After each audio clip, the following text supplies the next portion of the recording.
Guys, you read about it because different mental issues would have different nuances. So you have to be very careful. If you're delusional, what type of is it a symptom of schizophrenia, or are you just really delusional? So you have to really know what you're doing, because otherwise then you fall from the truth, and that our intention is to really show that different type of mental illnesses that you may have. So you really have to study, and you have to understand what you're doing, and be careful of your nuances as an actor. Very tricky nga po yung different mental conditions talaga, but then you guys are doing amazing. We can't wait to see also Miss Charmaine in the next episodes to come. Abangan po natin si Miss Charmaine, guys. But of course, again, thank you so much, Miss Anna, but Miss Charmaine, congratulations. Ngayon naman for Sir Michael. Alright, Sir Michael, meron po kayong upcoming scene this week wherein mag-reunite kayo ni Mia. So ano po yung naging mental preparation nyo for that scene? Mental preparation. I really don't know how to answer that. My character kasi here, well, his name is Samuel, and Samuel reached a point in his life wherein his past brought him to where he was. So when you see Samuel in OK Hospital, he's very quiet. He's almost catatonic, but well, you could say he is catatonic. So kumbaga, everything is internal, and this is because of what happened to him and Mia in the past when Mia was a little girl. And eventually, as the series would go, doon ma-reveal ko bakit naging ganon si Samuel. And at the same time, meron din siyang brain tumor. So it was really tough for me to play this role. In fact, nung nag-Zoom meeting kami, ang dami kong questions. Kasi I was really afraid on how to do this role, on how to do this character. Because like Charmaine and Anna mentioned, it's easy to play crazy. And as performers, as actors, we want to veer away from that, na maging generic yung performance ko. So on my own, I did my own research. Plus, I've had personal experiences in the past when I was young. So this was about 5 years ago. No, just kidding. No. Long time ago. I've had personal issues. So I drew a little from that. I also drew from observation. I also drew from experiences of others. Some people I know, and some people I don't. And that scene with Anne, there are a few scenes with Anne that was really hard for me to do. But of course, with the support of Direct May and Direct Raymond, we were able to pull it off now. And I think, plus Anne is a very giving actor. So we really fed on each other. Sobrang exciting ang mga scenes namin ni Anne. Not only that, also my scenes with Maricel and Aglon. Actually, malalaman yung haba ng buhok ko dito. I love it.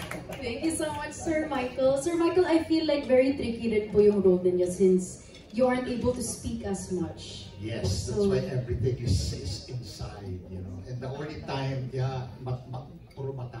It's all eyes, and that was also one of the greatest challenges because I really had to express and convey what was inside Samuel through my eyes. Takot, nakikita natin talaga yung takot ni Samuel pag nakita niya si Mia, diba? Thank you so much, Sir Samuel, for answering that question, and congratulations also. Thank you. Ngayon naman for Albie, this question is from Jeffrey Olina Garcia of Jeff Oligar TV. Alright, so Albie, what was your initial reaction dun sa trending scene nung may ipinakita yung character mo kay Mia? And did you hesitate at first na gawin yung daring role na yun? Unang-una, maraming salamat po sa pagsama sa amin dito at maraming salamat sa suporta na pinapakita niyo sa it's okay to not be okay. Of course, sa lahat naman ng bagay sa buhay, meron kang hesitations eh. So, hindi naman po mawawala yun. Pero it's, sa mga nakakakilala sa akin, hindi naman ako nahihiya maghubad eh. It's, maganda naman yung katawan ko, it's fine. Okay lang. But, of course, yung mga hesitations ko is, it's more on, kaya ko bang i-deliver tong gusto nilang ma-achieve, diba? Kasi it's more on the mas maraming ibang mahirap tungkol sa character ni Junjun more than just the fact na kailangan naka-nude shorts ako in public, diba? Parang hindi na yan yung naging intimidating para sa akin. So yeah, of course, meron tayo naging reservations, pero naisip ko na lang na if they trust me with this, there should be a reason kung bakit may tiwala sila sa akin. And I feel like I can deliver naman. So, yun lang. What would you say, Albi, was your #1 hesitation with Junjun? Of course, yung scene dun sa rally, yung culmination nung kay Junjun. Kasi, di ba, syempre, ang daming emotions nang nararamdaman ni Junjun dun eh. It's the first time again seeing his family, tapos he's excited, he's scared, he's, diba, all of these things, and mapoportray ko ba yun? Makikita ba ng tao yun? Will they feel each and every emotion that nararamdaman ni Junjun at this point? So, yeah.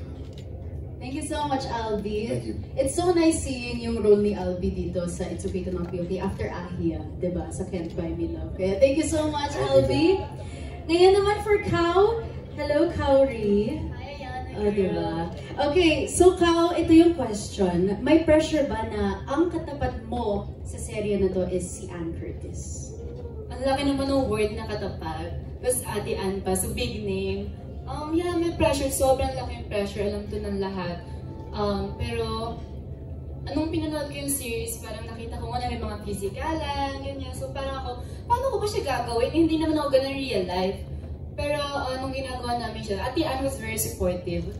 Sobrang feeling ko for me, sobrang laking impact ng pagka-supportive niya sa akin. Kasi kung wala yun, hindi ko siya magagawa. And of course, with the help ng buong team na to, tinulungan nila akong malagpasan yung comfort zone ko, which is yung nahiyain, yung hindi ko kayang gawin yun. And thankful po ako sa kanilang lahat dito. Yeah. Anong masasabi mo, Kao, like parang anong na-discover mo sa sarili mo after being Gemma dito sa It's Okay to Not Be Okay? After being Gemma, I think it's okay kahit hindi ka gusto ng ibang tao. It's okay kahit na iba ka sa gusto ng ibang tao. Parang hindi naman lahat ng tao cup of tea ka. It's fine. Yeah. Thank you so much, Kao, and congratulations. Sabi ko kay Kao kanina, naiinis talaga ako kay Gemma. Siya yung pinaka-nakakainis na character for me, Charis lang. But of course, congratulations, Kao. You're doing so amazing. As in, naiinis ako kay Kao every night, Charis. But of course, ito naman for Bianx. Okay, Bianca, I think first time mo ma-pair with Luis. Tama. Okay, so ano ang feeling na you guys are paired up, and nagkaroon ba kayo ng ilang na feeling before working together? It's such a pleasure to be able to work with Luis.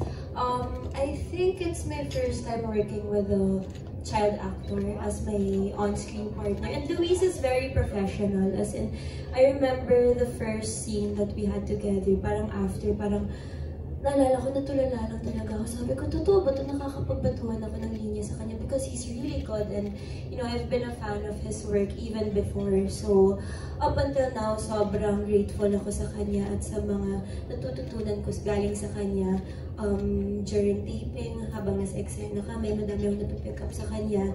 And even after, you know, during breaks, from his whole experience growing up dito sa industriyang to. Dami-dami ko rin natututunan. So, thank you, Luis. Thank you. Thank you, Bianx. Bianx, alam naman natin you're also very talented as an actress. Ano yung mga natutunan mo from Luis dito sa It's Okay? Madami.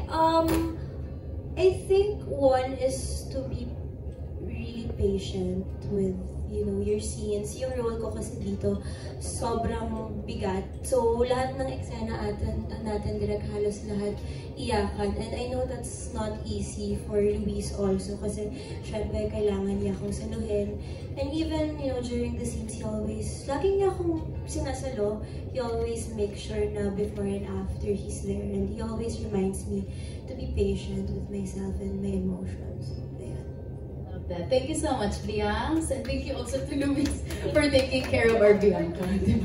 Okay, ito naman, Luis, this one is for you. Okay, so kamusta naman working with Bianca on your end, and meron ba kayong special memories from shooting? Actually, working with Bianca, sobrang pressure daw kasi yung mga previous project ko, nung bata pa lang we're in drama, and recently we're doing action, pero never pa ako naka-experience ng, sabi nila, love team. Never ko pa siya na-try. And di ako marunong kung paano magpakilig, di ko kayang tumitig sa mata nang hindi natatawa, di ako nangingiti. So it's very hard for me. Pero nasasalo ako ni Bianca. Akala nilang natutulungan ko siya, pero mas natutulungan niya ako most of the time. Kasi ang hirap magpakilig kaysa magpaiyak. Yun. So, a special moment with Bianca, mga lunch, kape namin with, Tayo lang. tayo. Yung grupo namin nila Aljon. And every time kasi na may break kami, pupunta sila lahat sa hospital, sa OK Hospital kung saan kami nagsistay. So nag-video kami doon. Swimming kami, nag-beach kami. So yeah. Thank you so much, Luis. Grabe, may video ko pala sa OK Hospital. Sana all. Diba? Thank you so much, Luis, and congratulations. Ngayon naman, of course, it's for our one and only Madette, Cyril. Okay. Bentang-benta si Madette online and trending yung mga scenes mo ni Enchong. Cyril, how do you feel na super as in bet ka ng audience? Syempre natutuwa po, naaliw po ako pag gumagawa sila ng Madette Core, yung mga mentality ni Madette. Natutuwa ako kasi parang kahit yung simpleng nuance namin ni Kuya Chong na parang as Sai and Chong na nakukuha nila and napapasok nila as Boss Vincent and Madette. So nakakatawa na nagigets nila yung dynamics namin ni Boss Vincent and nakakatawa na from dark or heavy series na It's Okay, nakakapagdala kami ng light doon sa series, doon sa mga scenes. So kami yung comical side. So nakakatuwa na ganun yung pagtanggap nila and hindi namin in-expect ni Kuya Chong yun. Natakot pa namin baka cringe kami. Kasi nga masyado kaming alive, masyado kaming hyper. So like, okay naman kaya yun. Gumaganon si Kuya Chong every after scene. Tingin mo okay yung ginawa natin? Ano kaya yun mamaya? Okay kaya yun? Gusto namin panoorin agad ganun. So thank you po kasi nawawala po yung worries namin nung process. So ngayon po parang na-overwhelm kami with love and appreciation. Thank you po. Sila yung fresh part ng It's Okay to Not Be Okay. We love Boss Vincent and Madette. Thank you so much, Sai. Okay, now for our nurses, we have for Alisa and Mark. Okay, ano ang mga naging preparations niyo to portray nurses sa psychiatric ward? Ako muna. First of all, magandang gabi sa inyong lahat. Salamat sa pagpunta. Preparations ng mga nurses, ng mga doctors. First of all, yung katulad ng sinabi nila, nagkaroon kami ng parang meeting with the psychiatrist para malaman kung paano ba yung galawan ng mga medical team when it comes to, let's say, a patient. Unang-una yung hindi daw agad-agad directly pwedeng hawakan yung patient. Ganon. So, kumbaga, like yung mga ganun bagay, and syempre yung mga terminologies, ganon, kung paano ba gumano yung mga doktor, yung mga nurses, ganon, paano ba yung duty nila, and yeah. Yeah, so to add to what Mark said, yun, we actually had a parang seminar of some sort na we spoke to a psychiatrist and we were able to talk about kung ano yung usual, kasi na syempre it's not typical for us to interact with mental health patients. So it's very particular pala, like, yun, as he said, na kung pwede mo ba silang pawakan or akapin. Kasi syempre naturally as a human being, that's how you feel. But that's not necessarily how nurses or doctors react to something like that. So we really made sure also, and actually totoo yung sinabi ni Direk May na it's really the precision and also the truthfulness of how is it nga ba when it comes to hospitals like that? Like how do people heal from that? What is the community like? Ano yung, what are the values there also? Thank you so much, Ate Elisa and Mark. Thank you guys so much. Very interesting din yung roles ng mga nurses and doctors natin sa OK Hospital. Very bringing light din sa ating patients. Ito naman for Ate Alora. Hi, Ate Alora. Okay. How hard is it to portray a role na may dissociative identity disorder or DID? And ano yung naging inspiration mo, Ate, sa role mo? Inspiration ko, feeling ko yung role ko na manifest ko na siya since high school pa lang. Kasi nung high school ako, nakabasa ako ng book na All Around Town. Tapos yung bida doon, meron siyang multiple personality disorder. Yun pa yung tawag dati. So ginawan ko siya ng term paper. Tapos sabi ko, kung mag-artista ko, gusto ko dream role ko siya. Tapos nung napanood ko yung original, sabi ko, ay, kung ma-adapt yan dito, sana ito yung ibigay sa akin. Tapos gulat na gulat ako, kinuha nila ako ni Direk. Sabi ko, pero yung happiness ko nasa ano pa, esophagus pa, hindi ko pa siya inano kasi ayoko mawala sa akin yung role. Tapos nung binigay na sa akin, ang hard lang doon kasi disorder siya, so dapat i-respect mo, dapat handle with care siya. Pero sinabihan ako ni Direk na funny ka pa din. So may funny side pa din siya. So kailangan may alalay pa din yun. Funny pero may alalay pa din kasi respeto pa din dun sa disorder niya. And then kailangan ko, inalam ko lang kay Direk ko ano yung pain talaga ni Cynthia para kahit anong adlib ko, swak pa din dun and with respect pa din. So, Love it. Very, chin-chin, tama? yes. Yes. I love chin-chin. Thank you so much. Josh, nasa na yung candy ko? Yung lollipop. Thank you so much, Ate Alora. Okay, ngayon naman we're gonna go back to Miss Maricel. Miss Maricel, kitang-kita naman daw sa serye na meron kayong tension with Miss Agot Isidro. Pinag-uusapan niyo po ba yung pag-execute niyo ng scenes? Do you talk about it po ba? Or is it all just impromptu? Hindi kami nag-uusap. Nag-aaway kami sa eksena. Pero behind the scenes, ang ginagawa lang namin, puro kalokohan. Chismisan, kainan, yun lang. And then, pag dumating na yung eksena, ibang pagkatao na kami, para may disorder rin kami. But you know, it's so fun to just be able to relate with each other in so many different aspects. And I think the heart of the show is really a multifaceted team that already expresses like different nuances based on yung maganda yung mga ni-research kasi. Tapos, yung sinabi ni Alora na respeto, nandun yun. Kaya, pagka ginawa na namin yung eksena, ibang tao na kami dahil we're portraying someone who needs to take care of that role. So, marami pa kayong madidiscover tungkol sa aming dalawa. Pero friends naman talaga kami. Friends in real life. Yes, thank you so much, Miss Maricel. Grabe, we are so excited to see what's next for Olivia and Eden. Thank you so much po. Ngayon naman for Albi, we have here another one from Alan Sancon of Stars Photog. Yes. Okay. Photog. Okay. Very remarkable yung character mo as June, as what we mentioned earlier. You have psychosis, Albi. So, kamusta yung pagganap mo sa iyong very daring na character? I feel like I did okay, I guess. I mean, kind of a hard question to answer, but I mean, I did everything that I could to prepare, diba? Like, tulad nung sinasabi nila yung respeto, it's like, just, the people who have these disorders, they don't think they're crazy, diba? Like, it's hard to portray it in a way na hindi mo siya overacting, but it's it has to come from a real place kasi talaga eh. So I don't know, I think I'm a little crazy naturally, so I feel like I was able to really tap into something that like I was holding back my entire life. You know what I mean? So yeah. Like what you mentioned, Albi, na parang those with disorders don't know that they have disorders as a psych major. Well, actually, that's also what we learned sa school na parang awareness is the first step to healing. So thank you for sharing that, Albi. And thank you so much to Sir Alan Sancon of Stars Photog. Okay. Ngayon naman for Kao. Kao, take us back when nung nakuha mo yung role ni Gemma. Ano yung feeling and ano ang naging preparations mo?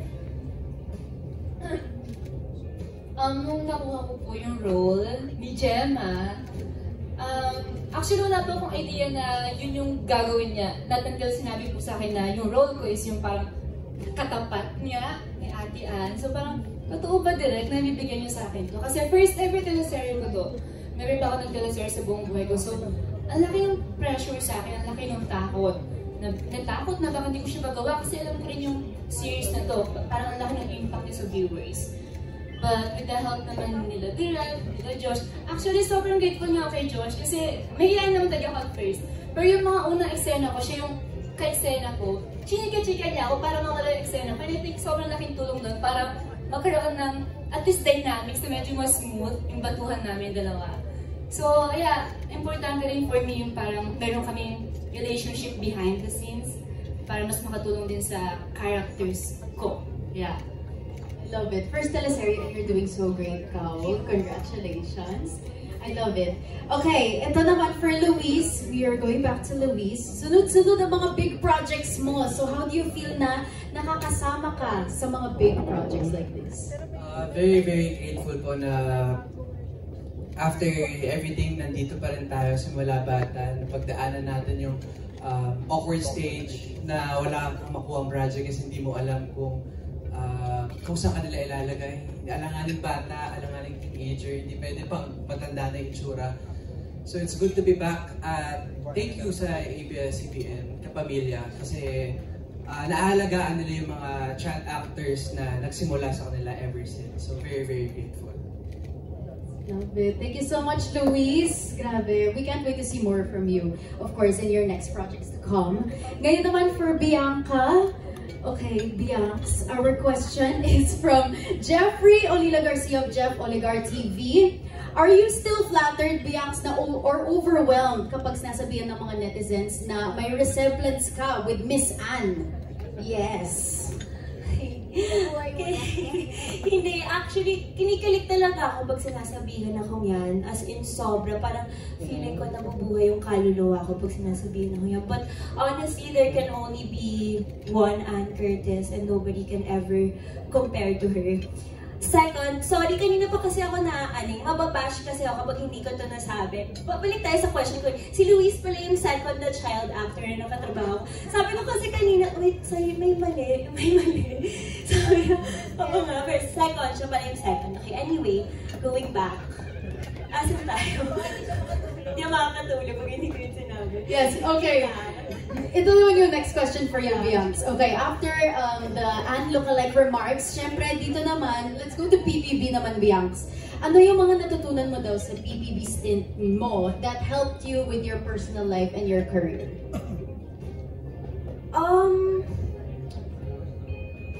dami ko kasing, I feel like si Sir naka-agree siya dito. Pero marami kaming natutunan inside PBB. Pero, I feel like one thing that I consistently say is that lumakas talaga yung sikmura ko. Because inside the house, you know, it was hard, it was tough. But, you know, when I got evicted, when bumalik na ako sa outside world, it was even harder. The world was so tough. And I didn't realize how toxic the industry can be after, you know, even with not up until PBB. So, feeling ko, kung hindi ko napagdaanan yung PBB or lahat ng mga lessons na lahat ng obstacles na kinailangan ko pagdaanan inside PBB, then I wouldn't be prepared for the responsibilities that the universe has in store for me. So, I always say na thankful ako kay Kuya because sa bawat step ko, sa career ko, and sa buhay ko, dala-dala ko siya. And ayun, because of him, I'm always reminded to be tough, to be strong, and feeling ko no matter how much the world tries to hurt me or put me down, yes, madadapa ako, but I'll always get back up. Thank you so much, Bianca. Yes, bilang kapatid ko sa Rise, actually, ito si Bianca. She is a very wise and mature woman, but I'm so happy to see you grow more, to be more wise and more mature. Thank you, Bianca. Okay, ngayon naman, we have a question for Joshua Garcia. Okay, Joshua, sabi dito, ano ang naging preparations mo sa topless scene mo with Anne? Wala. Nakasampung push-up ba ako noon? Nagagaganon ako sa set. Makala mo naman may maiiba. Preparation. Well, of course, hindi ako makakain ng